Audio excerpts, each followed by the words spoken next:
Capítulo 19.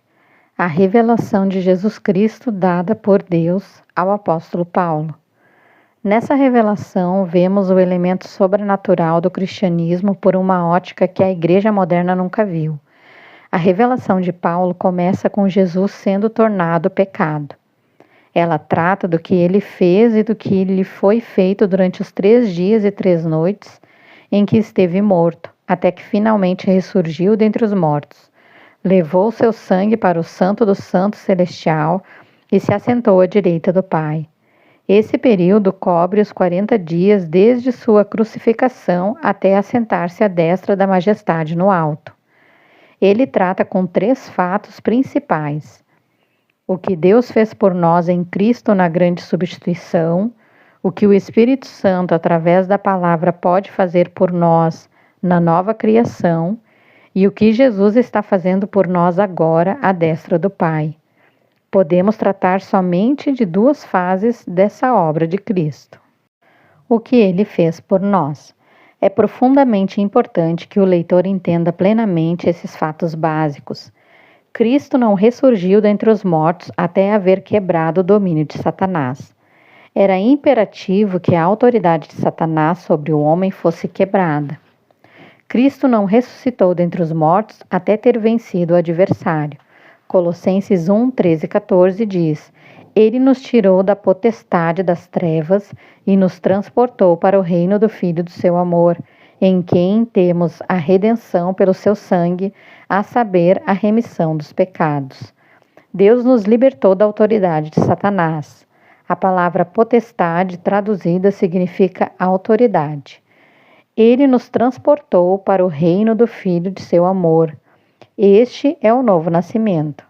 Esta é a recriação. Temos aqui nossa redenção.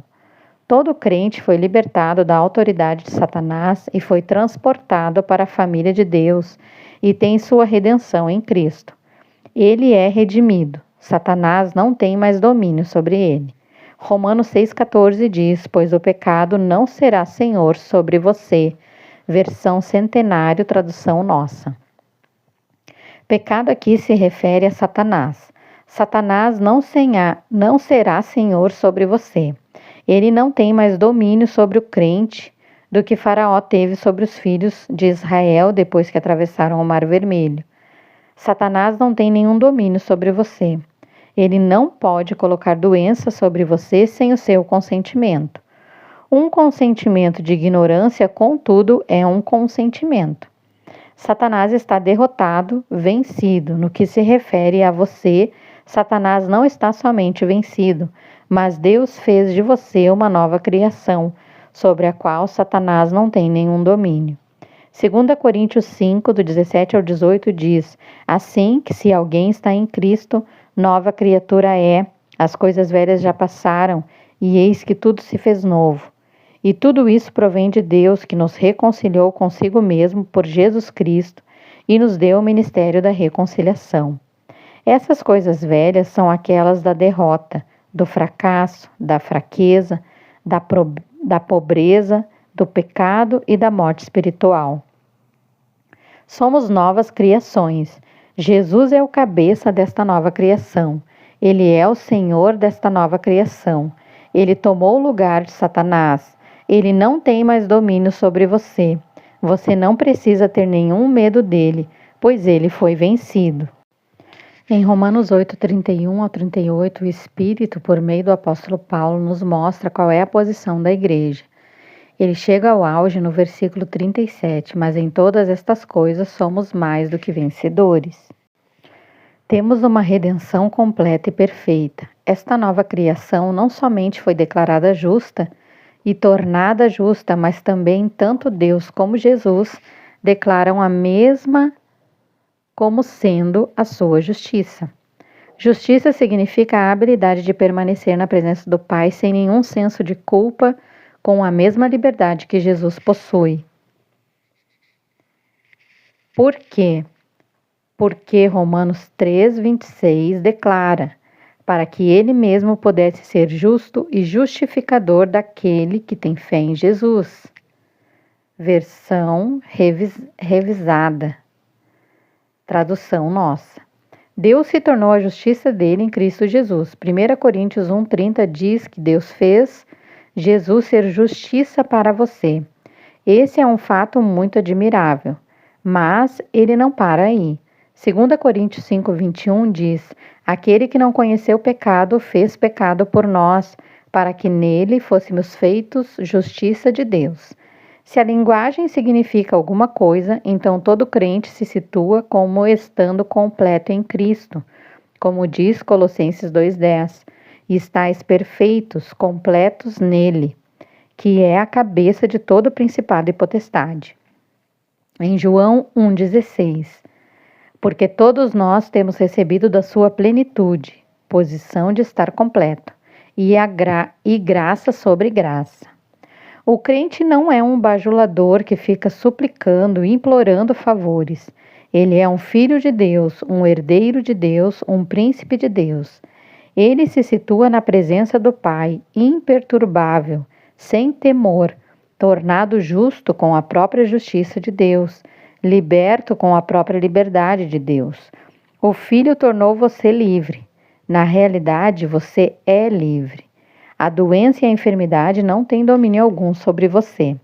Se tivéssemos espaço, poderíamos lhe mostrar que você não somente é redimido, uma nova criação e a justiça de Deus, mas que você é também um filho de Deus, membro da sua família.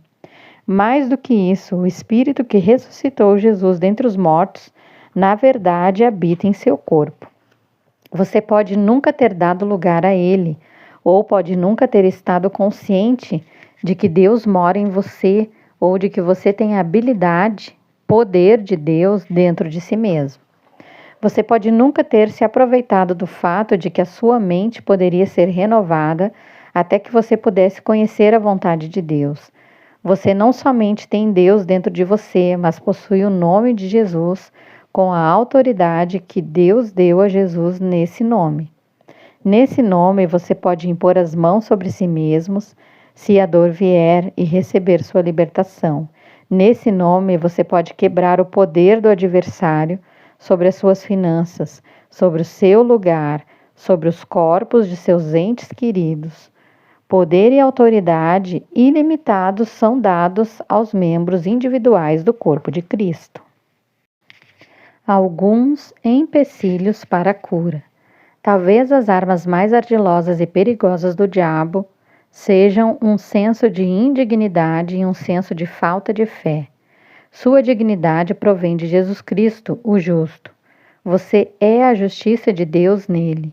O senso de indignidade é uma negação do sacrifício substitutivo de Cristo e da justiça de Cristo diante do Pai, que lhe foi concedida.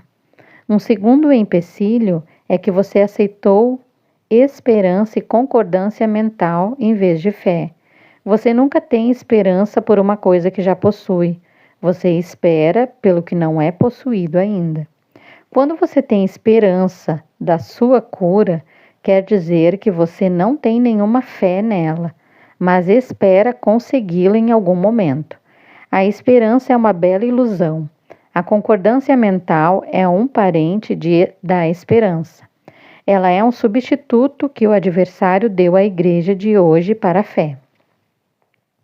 Muitos declaram que a Bíblia toda é a verdade, de Gênesis a Apocalipse, mas não aceitam os milagres, exceto em casos isolados. Eles concordam com a verdade da palavra, mas não creem nela. Eles dizem, sim, creio que a Bíblia é verdade, mas nunca agem sobre ela. Crer é agir sobre a palavra de Deus. Não há nenhuma fé sem ação. Tiago diz, na tradução de Weymouth, que precisa haver ações correspondentes à nossa fé.